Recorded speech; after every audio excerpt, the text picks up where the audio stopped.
विज्ञान भैरव तंत्र खंड रहस्य की किताब। एक नई टिप्पणी। 1 अक्टूबर 1972 को दोपहर 1 मार्च 1973 को दी गई बातचीत 4444 लिस्ट में इस समय आउन पर किसी भी एक के बिना ध्यान केंद्रित करने के लिए ओशो स्पीक पर बात करें या एम ध्वनि आम पर केंद्र आम बिना किसी या एम के बस यू रहता है। यह एक कठिन तकनीक है, लेकिन कुछ के लिए यह उपयुक्त हो सकता है, खासकर उन लोगों के लिए जो ध्वनि के साथ काम करते हैं। संगीतकार, कवि, जिनके पास बहुत संवेदनशील कान हैं, उनके लिए यह तकनीक मददगार हो सकती है। दूसरों के लिए, जिनके पास कोई संवेदनशील कान नहीं है, यह बहुत मुश्किल है क्योंकि यह बहुत नाजुक है। आपको ओम को इंटेन करना होगा और आपको इस ओम को 3 ध्वनियों में अलग से महसूस करना होगा।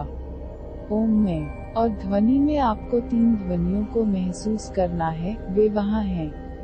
एक साथ संक्रमित एक बहुत ही नाजुक कान अवगत हो सकता है।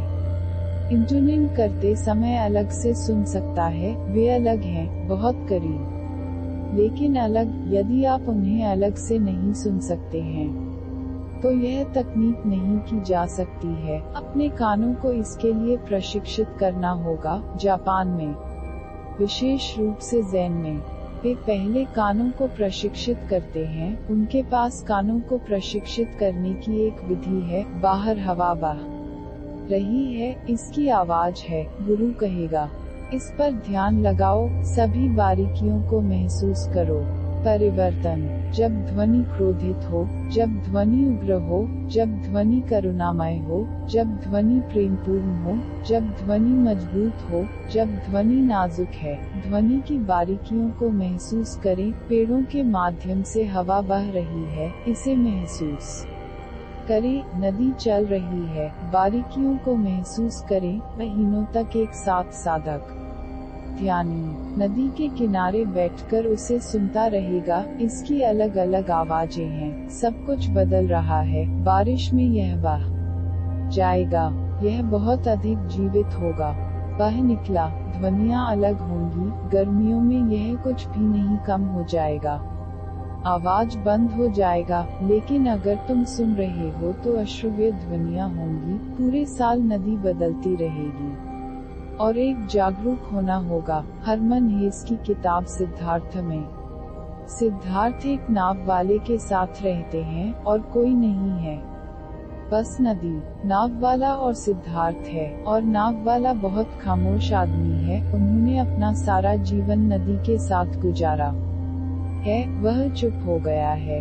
वह शायद ही कभी बोलता है। जब भी सिद्धार्थ अकेला महसूस करता है, तो वह सिद्धार्थ को नदी पर जाने, नदी को सुनने के लिए कहता है। यह मानवीय शब्दों को सुनने से बेहतर है। और फिर और सिद्धार्थ नदी से जुड़े हैं। फिर वह अपने मूड को महसूस करना शुरू कर देता है। नदी मूड बदलती है, कभी यह दोस्ताना है और कभी यह नहीं है, और कभी यह गा रहा है और कभी यह रो रहा है और कभी रो रहा है, और कभी हंसी है और कभी दुख है, और फिर वह मामूली नाजुक मतभेदों को महसूस करना शुरू कर देता है। उसका कान अटूट हो जाता है। इसलिए शुरुआत में आपको यह मुश्किल लग सकता है, लेकिन कोशिश करें। ओम में घुस जाओ, महसूस करते हुए इसे इंट्रोड्यूस करो। इसमें 3 ध्वनियों को एक साथ जोड़ा जाता है।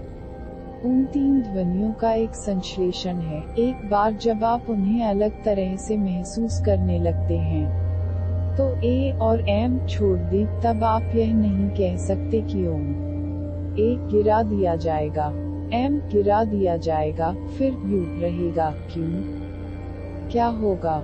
असली चीज मंत्र नहीं है, यह या ड्रॉपिंग नहीं है। असली चीज आपकी संवेदनशीलता है। पहले आप 3 ध्वनियों के प्रति संवेदनशील हो जाते हैं, जो बहुत मुश्किल है। और जब आप इतने संवेदनशील हो जाते हैं कि आप ए और एम को गिरा सकते हैं और केवल मध्य ध्वनि रह जाती है, तो इस प्रयास में आप अपना दिमाग खो देंगे। तुम उसमें इतने तल्लीन हो जाओगे इतने गहन रूप से उसके प्रति इतने संवेदनशील होगे कि तुम सोचना ही भूल जाओगे, और यदि आप सोचते हैं तो आप ऐसा नहीं कर सकते। यह केवल एक अप्रत्यक्ष तरीका है जो आपको आपके सिर से बाहर लाता है। बहुत सारे तरीके आजमाए गए हैं और वे बहुत सरल लगते हैं। आप आश्चर्य करते हैं, क्या हो सकता है? ऐसे सरल तरीकों से कुछ नहीं होगा, लेकिन चमत्कार होता है, क्योंकि यह सिर्फ अप्रत्यक्ष है। आपका मन किसी बहुत सूक्ष्म चीज पर केंद्रित हो रहा है। यदि आप ध्यान केंद्रित करते हैं तो आप सोच में नहीं जा सकते हैं। मन गिर जाएगा। अचानक एक दिन आप जागरूक हो जाएंगे और आप आश्चर्य करेंगे कि क्या हुआ है। ज़ेन में वे कोनों का उपयोग करते हैं। शुरुआत में वे जो प्रसिद्ध कॉन्स बताते हैं उनमें से एक है, जाओ और एक हाथ की आवाज सुनने की कोशिश करो। तुम 2 हाथों से आवाज पैदा कर सकते हो। अगर एक हाथ कोई आवाज पैदा कर सकता है तो उसे सुन लो। एक छोटा लड़का ज़ेन मास्टर की सेवा कर रहा था। वह कई लोगों को आते देखता था। वे गुरु के पास आते, उनके चरणों में सिर रखते और फिर वे गुरु से उन्हें कुछ ध्यान करने के लिए कहते। वह उन्हें एक कोआन देता। लड़का मास्टर के लिए कुछ काम कर रहा था। वह उसकी सेवा कर रहा था। वह सिर्फ 9 या 10 साल का था। हर दिन कई लोगों को आते जाते देखकर एक दिन वह भी बहुत गंभीरता से आया। उसने अपना सिर गुरु के चरणों में रख दिया और फिर उससे पूछा, मुझे कुछ वस्तु ध्यान के लिए दे दो। गुरु हंसे, लेकिन लड़का बहुत गंभीर था, इसलिए गुरु ने कहा, ठीक है, एक हाथ की आवाज सुनने की कोशिश करो और जब तुमने इसे सुना है तो मेरे पास आओ और मुझे बताओ। लड़के ने कोशिश करके देख लिया। वह पूरी रात सो नहीं सका। सुबह वह आया और उसने कहा, मैंने सुना है, यह पेड़ों से हवा बहने की आवाज है। गुरु ने कहा, लेकिन इसमें हाथ कहाँ है? फिर जाओ और कोशिश करो। तो वह रो जाता, उसे कुछ आवाज आती और फिर वह आ जाता और मास्टर कहता, यह भी नहीं है, कोशिश करके जाओ। फिर एक दिन लड़का नहीं आया। गुरु ने इंतजार किया और इंतजार किया और फिर उन्होंने अपने अन्य शिष्यों से कहा कि वे पता करें कि क्या हुआ था। ऐसा लगता था कि लड़के ने सुना था, इसलिए वे चारों ओर चले गए। वह एक पेड़ के नीचे बैठा था, अवशोषित, बस एक नवजात बुद्धक। वे वापस आए और उन्होंने कहा, लेकिन हम लड़के को परेशान करने से डरते हैं। वह एक नवजात शिशु की तरह दिख रहा है। ऐसा लगता है कि उसने आवाज सुनी है। तो गुरु आया, लड़के के चरणों में अपना सिर रखा और उससे पूछा, क्या आपने सुना है? ऐसा लगता है कि आपने सुना है। लड़के ने कहा, हाँ, लेकिन यह ध्वनिहीनता है। इस लड़के का विकास कैसे हुआ? उसकी संवेदनशीलता विकसित हुई। उसने हर आवाज की कोशिश की। उसने ध्यान से सुना, ध्यान विकसित हुआ। उसे नींद नहीं आती। पूरी रात वह सुनता था कि एक हाथ की आवाज क्या है। वह इतना बौद्धिक नहीं था जितना आप हैं, इसलिए उसने कभी नहीं सोचा था कि एक हाथ की कोई आवाज नहीं हो सकती।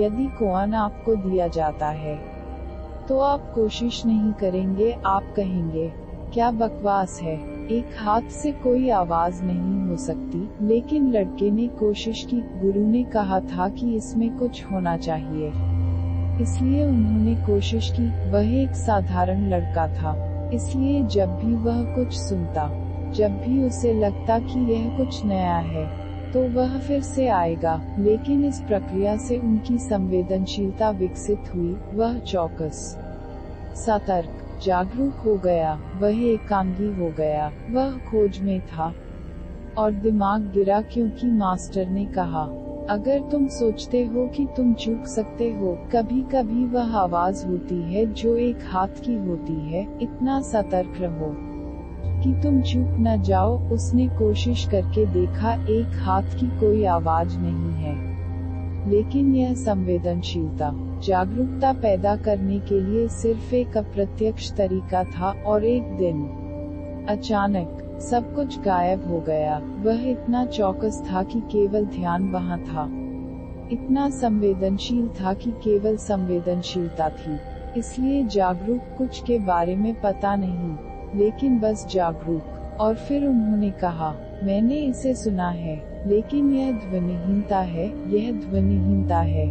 लेकिन आपको चौकस रहने के लिए, सतर्क रहने के लिए प्रशिक्षित होना होगा। यह आपको ध्वनि की सूक्ष्म बारीकियों से अवगत कराने की एक विधि है। बस ऐसा करने से आप ओम को भूल जाएंगे। न केवल ए ड्रॉप होगा, न केवल एम ड्रॉप होगा, बल्कि एक दिन अचानक आप भी छोड़ देंगे और ध्वनिहीनता होगी, और आप एक पेड़ के नीचे बैठे नवजात बुद्ध होंगे। पिछला अगला